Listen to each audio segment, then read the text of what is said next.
네, 조국혁신당 이혜민입니다. 윤영빈 청장님, 네. 우주항공청으로 언제 독립됐죠? 작년 5월 27일입니다. 작년 5월이죠. 1년이 이제 넘었네요. 네. 그렇죠? 그리고 그 목적은 세계 5대 우주 강국으로의 도약이죠. 네. 그리고 아까 사실 이창진 교수님도 상당히 중요한 말씀을 해주셨는데 우주개발진흥법에는 민간 부문의 우주개발과 연구개발 투자를 활성화하고 우주개발 관련 기업을 육성하기 위한 전략을 수립 추진해야 한다고 되어 있습니다. 3번 슬라이드요.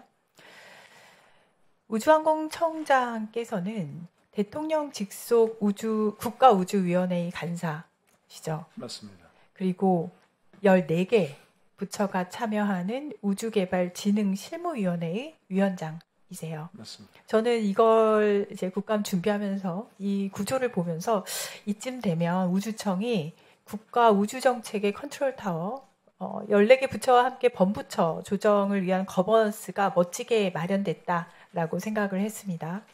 우주청이 그 말인즉슨 지금까지 발사체만 만드는 게 아니라 생태계까지 설계하기에 컨트롤타워 역할을 하게 되는 거죠. 그런데 정작 그 역할을 잘하고 있는가 묻지 않을 수가 없습니다. 거버넌스를 구성하는 것에서 끝나면 안 되는 거였구나. 그런 배움이 있다고 보는데요.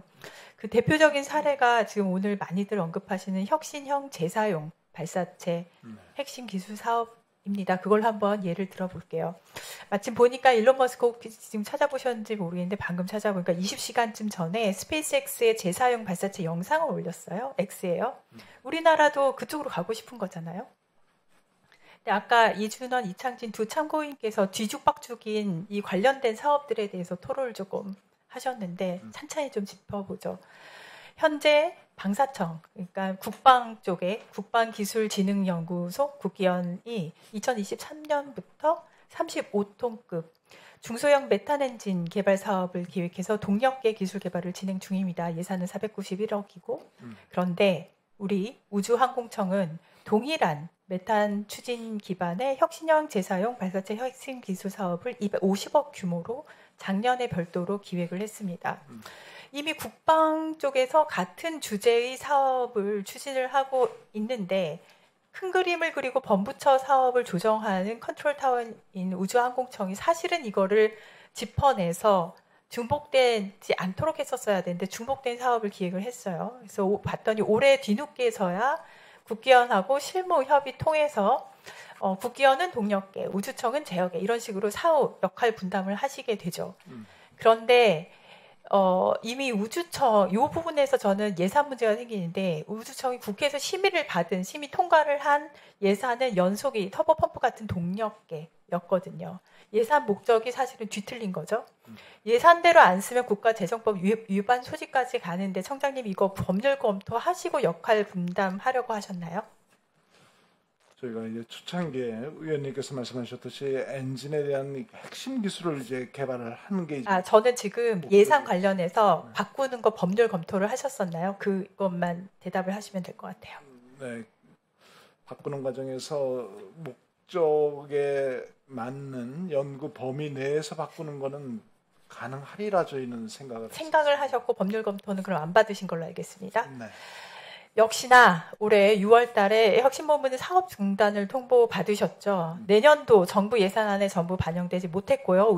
올해 예산은 그래서 전부 불용 처리가 되게 생겼어요. 그게 얼마죠? 50억입니다. 그렇죠. 50억이에요.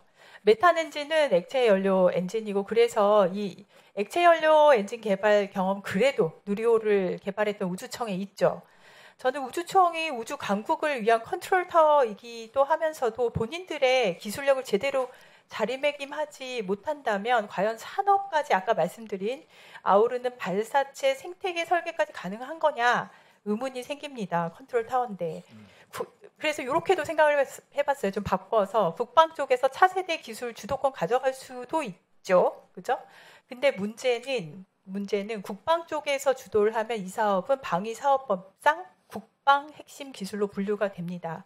똑같은 기술이라도 민간 기업이 재활용하거나 아까 우리 얘기했던 민간 사업, 해외 위성 발사 서비스에 전용을 하려면은 방위사업청 또는 국방부의 승인 절차를 거치는 그런 문제가 생겨요. 그래서 국기연 혼자서 주도하게 되면은 메탄 엔진도 똑같이 민간 상업용 발사체에 적용할 때 수출 통제 대상이 될 잠재적 위험성을 가지게 되죠. 저는 이제는 두 기관이 신속하게 협업을 하든 한쪽 일모를 하든 결정을 내려야 되는 그런 시점이라고 생각을 하고 있습니다.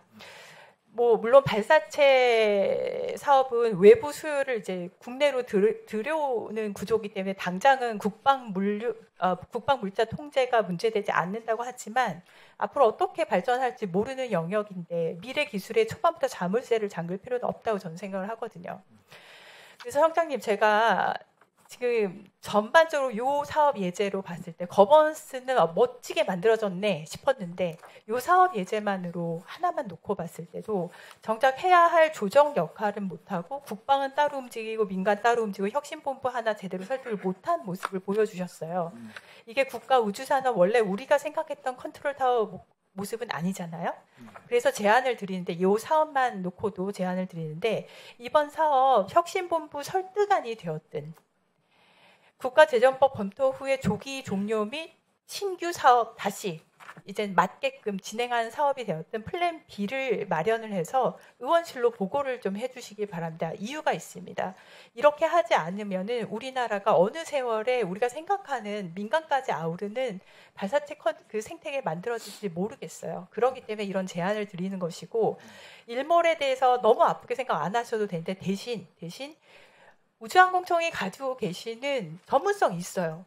그걸 가지고 혁신본부도 설득하시고 그다음에 협업도 만들어내신 그런 모습을 보여주셨으면 좋겠습니다. 아까 전에 법률 검토도 안 하셨다고 하셨는데 그런 것도 놓치면서 하면 안 되죠.